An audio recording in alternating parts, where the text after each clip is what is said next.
ฟังเสียงเพลงแววหวานของบ่าวบ้านไกลแม่นแท้บอกว่าอายหลงไหลหลงหักปักใจเพียงสาวบ้านเกิน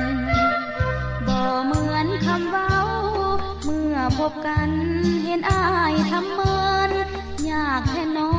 ลงมักสู่เพลินผู้สาวบ้านเกินหลงลมล่อลวงบ่าวบ้านเดียวกันมาเย้ยยันจนน้องอับอาย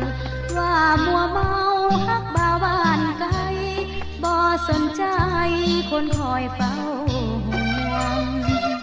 สมดังว่าจ้าบ่าวบ้านนา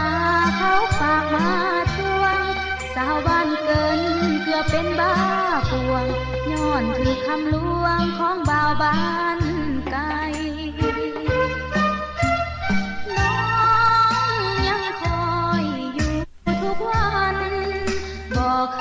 ยลงลืมคำมันย่านแต่อายนั้นละสิเปลี่ยนใจค่าดองบอกแพงให้หิบมาขอแต่งไว้หากยันน้องเป็นของคนใหม่ที่ตัดสินใจเฝ้าไปสู่ขอถ้าอยากเป็นเธอไทยบ้านเกินในแดนบอกเกลือนัดพบกันที่บุญสวงเฮือให้อายเมื่อน้องจะเฝ้ารอ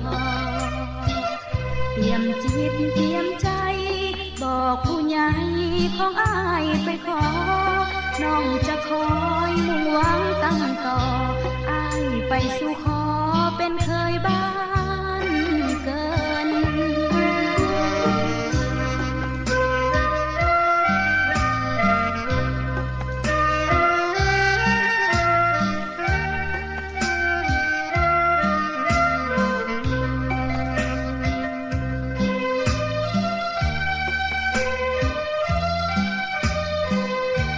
อนุรักษ์และเผยแพร่โดยพยานอินซี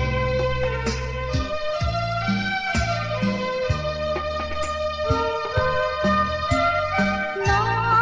งยังคอยอยู่ทุกวันบอกเคยลงลืมคำมันย่านแต่อายนั้นละสิเปลี่ยนใจค่าดองบอกแพงให้หิบมาขอแต่งไว้หากยันน้องเป็นของคนใหม่ที่ตัดสินใจเฝ้าไปสู่ขอถ้าอยากเป็นเคยไทยบ้านเกิน